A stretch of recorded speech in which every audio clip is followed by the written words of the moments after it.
Bonjour à tous et bienvenue dans Bonjour chez vous pour la suite de cette belle semaine que nous avons commencée. Aujourd'hui, nous allons voir comment dominer sur le péché.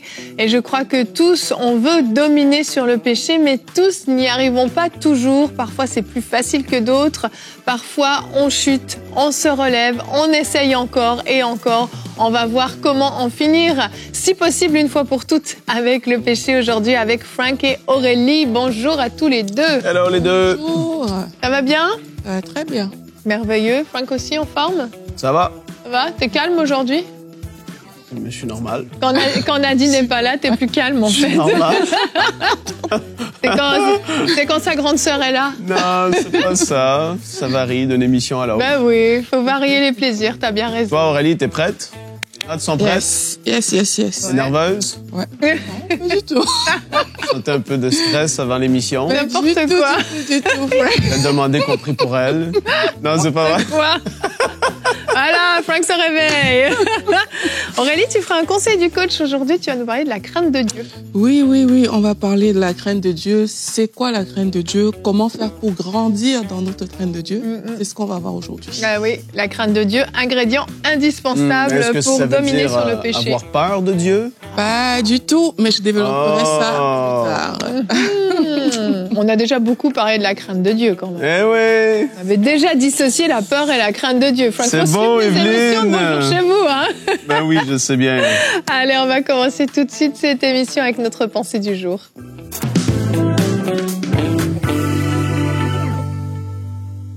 Comment dominer sur le péché? Ben, peut-être qu'on peut attaquer la question avec un autre point de vue, une autre perspective. Comment laisser la nature de Dieu en nous se manifester davantage? Parce que lorsque la nature de Dieu en nous se manifeste, voir les choses de la chair, ben, on n'a pas forcément envie d'y faire. Et on va lire ça dans 2 Pierre, chapitre 1, les versets 3 et 4. Super beau passage. Sa divine puissance nous a donné tout ce qui est nécessaire à la vie et à la piété. C'est extraordinaire ce que Dieu a fait. Ici, là, l'apôtre Pierre dit, sa divine puissance nous a donné tout ce qui est nécessaire à la vie et à la piété. Le mot vie, c'est la vie Zoé, plénitude de la vie, et la piété, c'est-à-dire vivre une vie pieuse en Christ, attachée au Seigneur, qui ressemble à ce que Jésus a vécu ici sur la terre. On est appelé à vivre ça et on a ce qu'il faut pour pouvoir accomplir ça. Ça veut dire qu'on n'est pas supposé, en effet, toujours, continuellement, être en train de lutter avec le péché. Mais justement, il nous dit ça. Et au verset 4, ça nous dit « Celle-ci nous assure les plus grandes et les plus précieuses promesses. Ainsi, grâce à elle, vous pouvez fuir la corruption qui existe dans le monde par la convoitise et devenir participant de la nature divine. » Tu peux devenir participant de la nature divine, la nature de Dieu qui a été mise en toi le jour où tu es né de nouveau. Le Saint-Esprit est venu habiter ton corps. Il y a la nature du péché qui est là en toi et tu as la nature divine qui est là en toi. Laquelle est-ce que tu vas choisir de manifester et laquelle vas-tu choisir de nourrir? Je vais même le dire comme ça. Parce qu'en effet, on veut dominer sur le péché. Et là, on parle pas juste des gros trucs, on parle pas des choses, des gros péchés, on parle des choses juste au quotidien. Des choses où ce que ça peut être, on parle en mal d'un autre. On a un mauvais exemple, on est dans la calomnie, c'est-à-dire que on rabaisse les autres alors qu'ils sont pas là, on parle en mal d'eux, etc. Il y a toutes sortes de choses qu'on pourrait citer ici, mais vous comprenez ce que je veux dire. C'est pas juste les gros trucs. Parfois, ces choses-là sont réglées assez rapidement lorsqu'on donne notre vie au Seigneur. On a un dégoût pour ces choses, mais ça reste que la nature du péché et même le vieil homme veut se manifester. Et là, tu dois apprendre à vivre par l'Esprit. Et justement, lorsque la vieille nature va vouloir se manifester, c'est là que tu vas devoir en effet résister. Donc, la première chose, c'est laisse la nature divine, la nature de Dieu en toi se manifester. On pourrait en parler longuement, mais ça, c'est la première clé. Maintenant, une fois que tu es rendu dans cette dimension-là où est-ce que tu laisses la nature de Dieu se manifester en toi, tu vas devoir aussi résister parce qu'il va y avoir, en effet, des tentations, des pièges, même les gens avec qui tu vas être au travail, des personnes qui t'entourent, qui connaissent pas le Seigneur, ils vont vouloir t'influencer à aller dans telle ou telle direction. Et là, tu vas devoir, par contre, résister. Donc, autant que la nature de Dieu, elle est là, une fois que la nature se manifeste, ben c'est normal. Quand c'est la nature de quelqu'un ou d'un animal d'agir comme ça ou comme tel, c'est naturel. Maintenant, lorsque tu vas être tenté à vouloir pécher, tu vas résister. Là, Romains 6, les versets 12 et 13, dit que le péché ne règne donc plus dans votre corps mortel pour vous soumettre à lui par ses désirs. Ne mettez plus vos membres au service du péché comme des instruments de l'injustice, mais au contraire, livrez-vous vous-même à Dieu comme des morts revenus à la vie et mettez vos membres à son service comme des instruments de la justice. Wow! Que le péché ne règne donc plus en vous. Et là, tu vas devoir, en effet, résister d'une foi ferme lorsque la tentation va venir. Tu vas dire, non! C'est pas moi, ça. Tu sens que tu es entraîné dans des discussions que tu devrais pas. Tu sens que t'es attiré vers regarder des choses que tu devrais pas. Ou écouter même des affaires. Et non, là, tu vas prendre position. Non, je résiste à cette façon de vivre.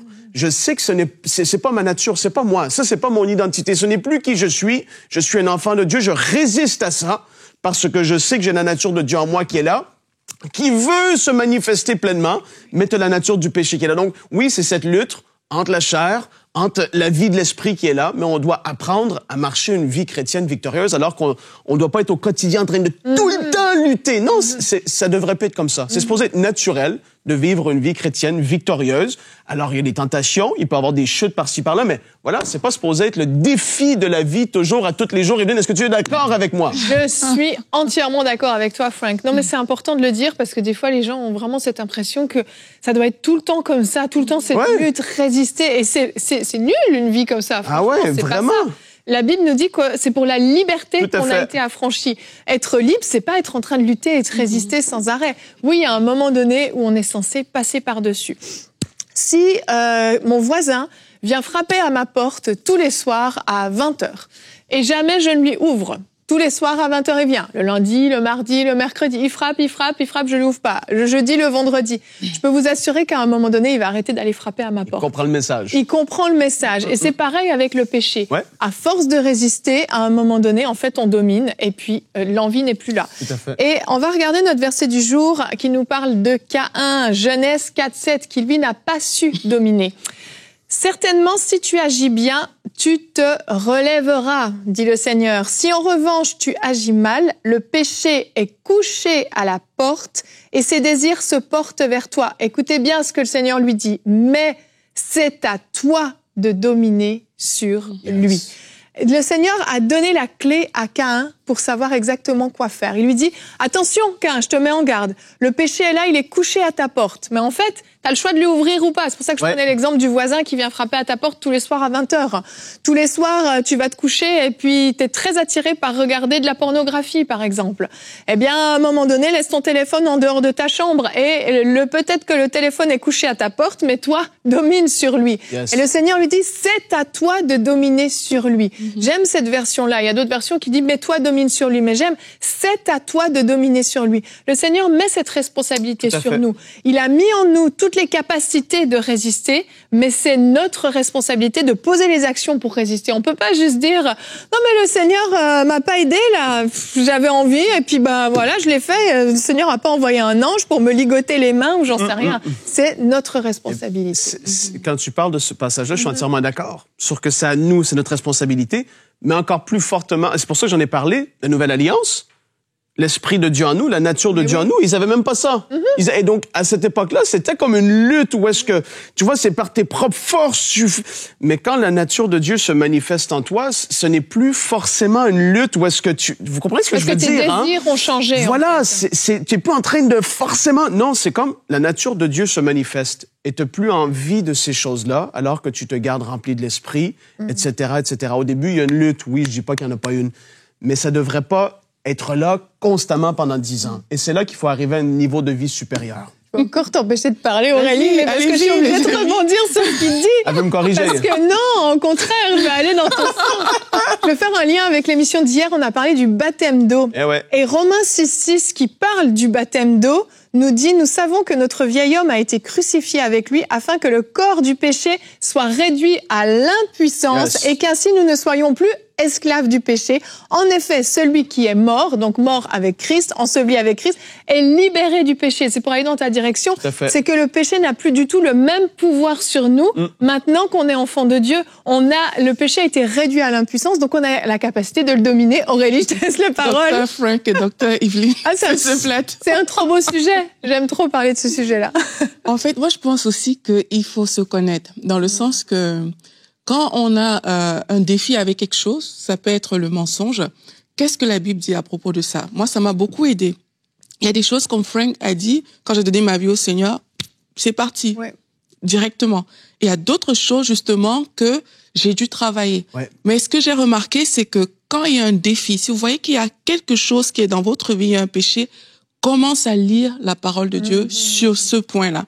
Et ce que ça va créer, c'est que, un peu comme on voit avec l'exemple de Caïn qu'on a lu tout à l'heure, c'est que quand ça va arriver, la situation va arriver où ce péché peut se manifester, c'est la parole que tu as lue qui va venir contrebalancer, en fait. Si tu n'as rien pour contrebalancer ça à l'intérieur de toi, ben, c'est fort probable que quand la tentation de péché arrive, ben, tu tombes. Mais quand tu vas commencer à méditer, moi, j'ai un défi avec le mensonge. OK, que dit la Bible à propos du mensonge? La vérité, etc. Tu vas voir que quand l'occasion de mentir va se présenter, à l'intérieur de toi, il y a ce truc qui va te dire la vérité, en fait. Et là, tu seras vraiment en mode, je choisis, et tu auras assez bâti ton être intérieur parce que tu as médité la parole pour dire, je veux choisir la vérité. Vraiment. Mais si tous les jours, tu vois que tu as certains défis et que tu fais rien pour ça, tu penses juste qu'il y a une force peut-être du Saint-Esprit qui va tomber sur toi au moment T, quand ça va se présenter pour que ça n'arrive pas, mais ça va arriver en fait. Donc, il faut se connaître et qu'est-ce qui rentre à l'intérieur de nous? Plus la parole va rentrer à l'intérieur de toi, plus ce sera plus ce combat, comme on dit, naturellement, tu vas commencer à agir d'une certaine manière. Tu vas voir les choses que tu voyais pas. Je me rappelle, je regardais sur une série que je ne conseillerais pas du tout, il y a très longtemps. Et en fait, tu ne te rends pas compte que même tu peux t'assimiler à des gens. Et là, les réponses que tu vas donner, c'est les choses que tu vois en fait à la télé. C'est les choses que tu as vues. En fait. C'est de ce dont tu t'es nourri. Et c'est la même chose. Ce qui va sortir, c'est tu te nourris de quoi? Si tu te nourris de la parole de Dieu, ça va vraiment faire le contrepoids. Mais si tu ne prends pas vraiment le taureau par les cornes, comme on dit, ben tu risques de subir tout le temps. C'est ça. En fait. C'est le renouvellement de l'intelligence en fait. Ouais. Et qu'est-ce qu'on dit? Ce n'est pas que Sainte Évelyne ne pêchera plus jamais de toute sa vie parce qu'elle a tout maîtrisé à 100%. Non, parce que même Jean l'apôtre, le grand apôtre Jean a dit, si nous péchons, on peut confesser nos péchés, il est fidèle et juste pour nous les pardonner, nous purifier de toute iniquité. Tu vois, il y a quand même ça. Et ça ne veut pas dire que tout va être... Mais c'est qu'on veut vous amener à sortir de cette vie de lutte au quotidien où est-ce que je te verrai 3 ans plus tard, comment ça va? Par la grâce de Dieu, ça va, mais c'est pas facile. Il faut sortir de là à un moment donné. Et c'est de ça qu'on parle. Et c'est pour ça qu'on met de l'avant. Et c'est pour ça que j'ai choisi dans cette pensée de mettre de l'avant la vie supérieure de la vie de l'esprit, qui est celle qui nous amène dans une vie où est-ce qu'en effet, ça devient une habitude. En fait, tu côtoies certaines personnes dans la vie et en les écoutant, tu vas voir, voilà, qu'est-ce qui va sortir de eux. Alors que toi, t'es rendu quelqu'un qui a grandi dans le Seigneur, tu matures, tu es positif, tu encourages, tu es une personne qui va aimer rire, mais tu vas pas être dans la moquerie des uns et des autres. Tu voyez ce que je veux dire? Ça devient un style de vie, c'est naturel. Et quand c'est naturel, ben voilà, t'es plus dans toutes ces choses. Et si ça vient par contre, hey! Tu fuis, je te résiste, parce que c'est plus moi ça. Et là, tu t'énerves. Et là, il faut voir la part des choses et comprendre la différence. Tout à fait. Je pense qu'il faut élever nos standards, vraiment. Si on a eu la victoire sur les, entre guillemets, gros péchés, je mets bien des guillemets parce que péché, c'est péché, mais il y a d'autres standards qu'il va falloir élever. La médisance, le mensonge, la manipulation, etc. Et on rééquilibre au fur et à mesure. Et l'un des moyens de dominer sur le péché, c'est de faire grandir la crainte de Dieu dans notre vie. Et on va voir comment le faire avec Aurélie dans la rubrique Conseil du coach.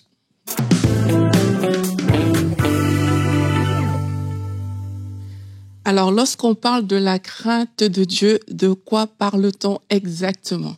Comme Frank a posé la question au début de l'émission, est-ce qu'on parle de la peur de Dieu? Non. Il y a beaucoup de personnes qui pensent justement que craindre Dieu, c'est avoir peur de lui. Mais Dieu, c'est notre Père. Et la Bible nous dit que Dieu est un bon Père. Je ne pense pas, peut-être même, ça vous est arrivé d'avoir peur de votre Père, peut-être, mais avec Dieu, ce n'est pas le cas. La crainte, c'est quoi? C'est une révérence, c'est avoir une haute estime de Dieu. En fait, lorsqu'on contemple la grandeur de Dieu, lorsqu'on voit sa puissance, on voit sa majesté, on voit qui est Dieu, on se dit, waouh! Ça crée en nous une certaine révérence. Ça crée en nous comme une haute valeur à nos yeux de notre Seigneur. Et lorsque tu réalises que ce Dieu qui est si grand, qui est parfait, qui est puissant, il a posé un regard d'amour pour toi, là tu te dis, c'est extraordinaire. Ouais. C'est extraordinaire et ça te pousse à vouloir l'honorer. Ça te pousse à vouloir l'aimer et ça te pousse à le révérer. Et c'est comme ça que la crainte de Dieu naît dans nos cœurs. C'est vraiment une sainte révérence. En fait, quand tu considères cette grandeur de Dieu-là, ça va pas t'écraser du style, oh, j'ai peur qu'il m'arrive quelque chose. Mais ce que ça va créer en toi, c'est le désir de lui plaire en tout temps. Donc moi, quand on me demande c'est quoi la crainte de Dieu, moi je me dis, mais la crainte de Dieu, en fait, c'est le désir de plaire à Dieu en tout temps. Le désir de lui plaire parce qu'on considère sa grandeur, sa beauté. Et dans Proverbe 8 au verset 13, la Bible dit, la crainte de l'Éternel, c'est la haine du mal, de l'arrogance et de l'orgueil, la voix du mal et la bouche perverse. Voilà ce que je hais. Donc quand tu vas craindre le Seigneur, ton désir de te sanctifier, pour lui plaire, ça va augmenter et il y a des choses qui vont quitter ta vie. Le mal va commencer à quitter, l'arrogance va quitter ta vie, l'orgueil va quitter ta vie, les voies du mal, les chemins tortueux que parfois tu pouvais choisir, ces choses aussi, tu vas voir que ça va quitter ta vie. Comme Frank disait dans sa pensée du jour, le fait, en fait, de se tourner vers Dieu, de rechercher la nature de Dieu, eh ben, ça va faire cette différence. Quels sont les avantages de la crainte de Dieu? C'est aussi important de connaître les avantages. La Bible nous dit dans Proverbe 9 au verset 10, la crainte de l'Éternel est le commencement de la sagesse. Ça, c'est l'un des grands avantages de la crainte de Dieu, c'est que il y a une sagesse qui est disponible pour toi au quotidien pour pouvoir justement résister au péché, pour pouvoir faire des bons choix, pour pouvoir vivre de la bonne manière. Donc, dès l'instant où tu vas te mettre dans une attitude où tu veux honorer Dieu, tu veux le craindre, tu veux le révérer, il y a cette sagesse de Dieu qui est disponible. Un autre avantage de la crainte de Dieu, c'est que la crainte de Dieu va te permettre de connaître les secrets de Dieu et d'être intime avec lui. La Bible dit dans Psaume 25 au verset 14, l'amitié de l'Éternel est pour ceux qui le craignent et son alliance leur donne instruction. Et tu vas voir comme ça que l'amitié de Dieu va s'attacher à toi juste parce que tu décides de le craindre. Dans la parole, il a dit, cacherai-je à mon ami Abraham ce que je vais faire? Dieu ne cache pas ses secrets, en fait, aux personnes qui sont amies avec lui, aux personnes qui le craignent. Et dans la version d'Arby, ce verset que j'ai lu, l'amitié de l'Éternel, c'est écrit, le secret de l'Éternel est pour ceux qui le craignent. Donc, il y a des secrets que le Seigneur va te communiquer et ces secrets vont te permettre de vivre une vie droite devant le Seigneur, une vie sanctifiée. Un autre avantage de la crainte de Dieu, c'est que tu seras sous la protection de Dieu. La Bible dit dans Proverbe 14 au verset 26, « Celui qui craint l'Éternel possède un appui ferme et ses enfants ont un refuge auprès de lui. La crainte de l'Éternel est une source de vie pour détourner des pièges de la mort. » Donc derrière la crainte de Dieu, il y a une protection pour toi, il y a même une protection pour ta famille, une protection pour tes enfants. Il y a tout ce qui est nécessaire pour te détourner des pièges du diable, tout ce qui est nécessaire pour te détourner de la mort et tout ce qui est nécessaire pour te détourner du péché également, vu que c'est de ça qu'on parle dans cette émission. Et enfin, la crainte de Dieu a pour avantage de faire quoi? Ça va créer en fait, comme vous voyez dans Actes des Apôtres, on dit que une grande crainte s'empara de toute l'assemblée et tous ceux qui entendaient parler de ces choses. Et beaucoup de miracles et de prodiges se faisaient parmi le peuple par les mains des apôtres. Ça a créé la croissance de l'Église. Ça a créé le réveil. ça a créé des miracles. Et la crainte de Dieu, c'est des choses que ça va amener également dans nos vies lorsqu'on commence à vivre de cette manière-là.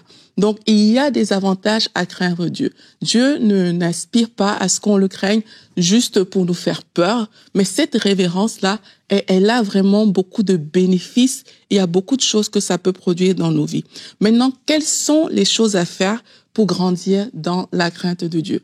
Donc, t'es là, tu m'écoutes, tu dis, oui, Aurélie, je veux bénéficier de ces avantages-là et j'ai envie de grandir dans cette crainte de Dieu. Mais la première chose que je te conseille de faire, c'est détourne-toi du mal. La Bible dit dans Job 1 au verset 1, il y avait dans le pays d'Uth un homme qui s'appelait Job. Et cet homme était intègre et droit. Il craignait Dieu et se détournait du mal. La crainte de Dieu par rapport à Job est attachée au fait que Job se détournait du mal. Et nous aussi, en tant qu'enfants de Dieu, c'est un peu ce qu'on a vu dans la première partie de cette émission. On doit s'éloigner de tout ce qui a Christ, notre Dieu. On doit s'éloigner du péché. Si tu sais qu'il y a un péché dans ta vie, comme on a dit, éloigne-toi de cette chose-là. Éloigne-toi du péché et décide en fait que tu vas vivre pour Dieu. Décide que tu vas honorer Dieu dans ton quotidien.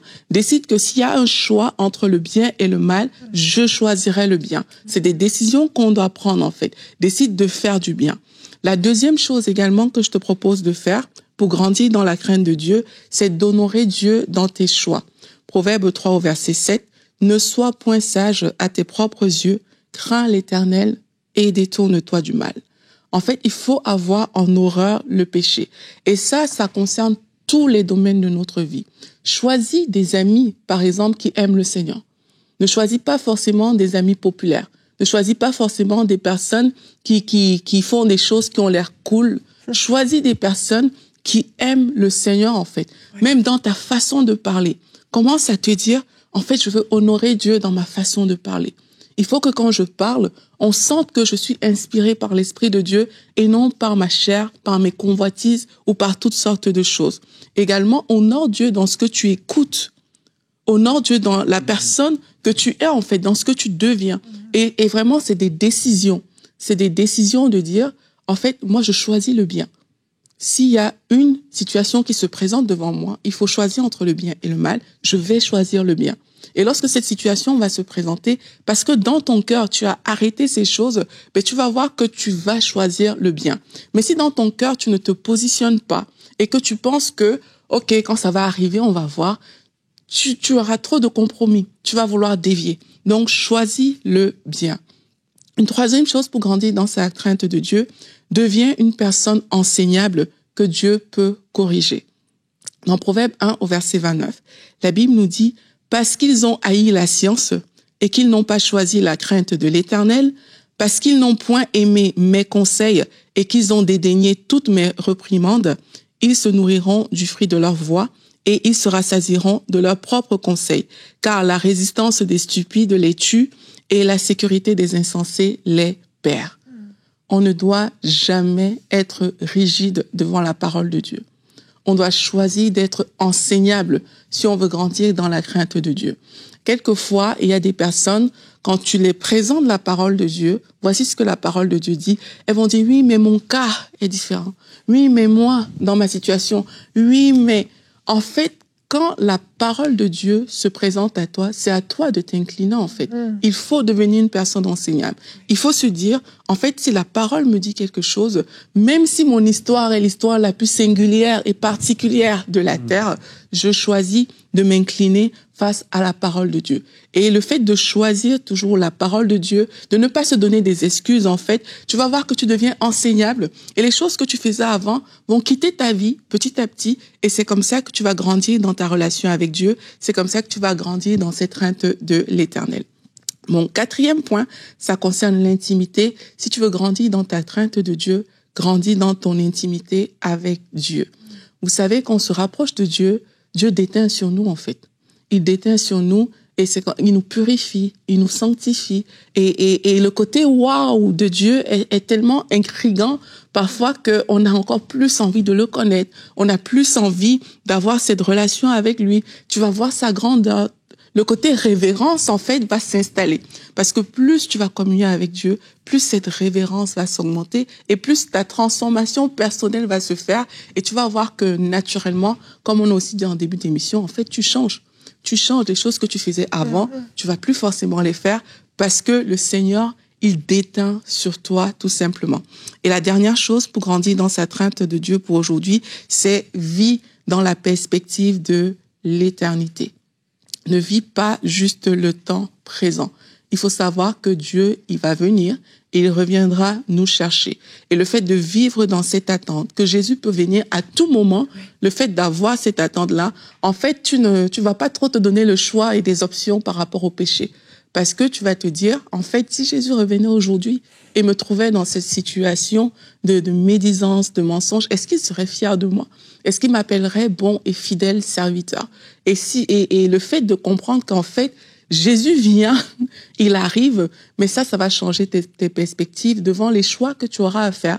Devant un choix de péché, tu vas te dire non, parce que j'ai un sauveur. J'ai Dieu qui va venir me chercher. Donc, je vais pas forcément embrasser ce choix-là. Mais quand tu ne comprends pas la perspective de l'éternité, eh ben, c'est comme si tu as le temps, tu as des options. OK, je peux pécher un peu aujourd'hui, demain on va voir. Tout simplement parce qu'on ne comprend pas ces choses-là.